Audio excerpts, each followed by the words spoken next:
Surge en el siglo XVIII. Aparece como un movimiento que venía a reflejar los principios intelectuales de la Ilustración.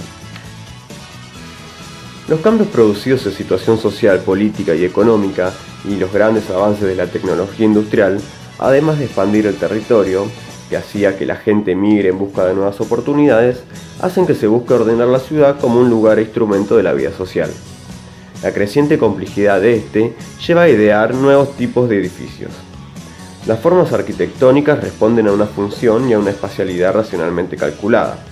La ciudad, al no ser ya patrimonio del clero y las grandes familias, sino el instrumento a través del cual la sociedad realiza y expresa su propio ideal de progreso, ha de tener una disposición y un aspecto racional, lo que se llamaría urbanismo.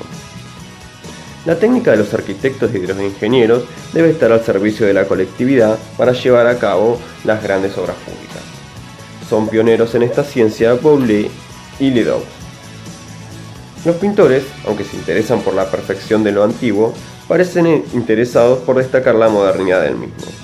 Por un lado priman el retrato, con el que tratan de definir a un tiempo, la individualidad y la sociabilidad de la persona.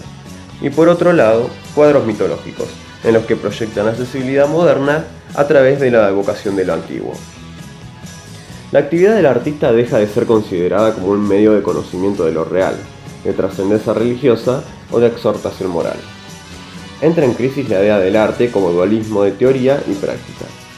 El artista no se abstrae de su realidad histórica, sino que manifiesta explícitamente que pertenece a su tiempo, y como artista aborda con frecuencia temáticas y problemáticas actuales. Todas las ciudades europeas han pasado por una fase neoclásica, en el sentido que se puso de manifiesto una voluntad de reforma y de adecuación racional a las necesidades de una sociedad que estaba transformándose. El neoclasicismo no es un estilo, sino una poética. Impone una cierta actitud, incluso moral, ante el arte, y aunque establece determinadas categorías o tipologías, permite a los artistas cierta libertad de interpretación y caracterización.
Surge en el siglo XVIII.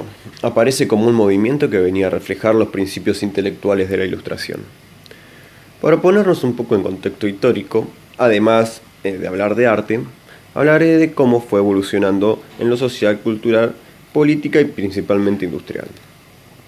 Los cambios producidos en situación social, política y económica, los grandes avances de la tecnología industrial, además de expandir el territorio, que hacía que la gente migre en busca de nuevas oportunidades, hace que se busque ordenar la ciudad como lugar e instrumento de la vida social. La creciente complejidad de este lleva a idear nuevos tipos de edificios, a lo que se le llamaría urbanismo. Las formas arquitectónicas responden a una función y a una espacialidad racionalmente calculada. La ciudad, al no ser ya patrimonio del clero y de las grandes familias, sino que es el instrumento a través del cual la sociedad realiza y expresa su propio ideal de progreso, ha de tener una disposición y un aspecto racional. La técnica de los arquitectos y de los ingenieros debe estar al servicio de la colectividad para llevar a cabo las grandes obras públicas. Son pioneros en esta ciencia Boulle y Ledoux. En cuanto a la pintura, aunque se interesan por la perfección de lo antiguo, parecen interesados por destacar la modernidad del mismo. Por un lado priman el retrato, con el que tratan de definir a un tiempo la individualidad y la sociabilidad de la persona, y por otro lado los cuadros mitológicos, en los que se proyectan la sensibilidad moderna a través de la evocación de lo antiguo.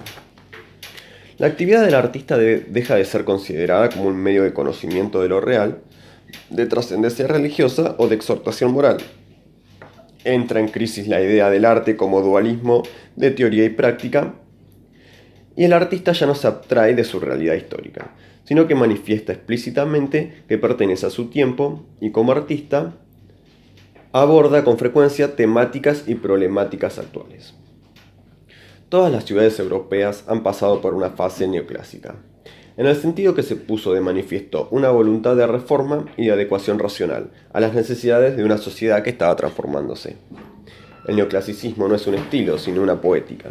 Impone una cierta actitud, incluso moral, ante el arte, y aunque establece determinadas categorías o tipologías, permite a los artistas cierta libertad de interpretación y caracterización.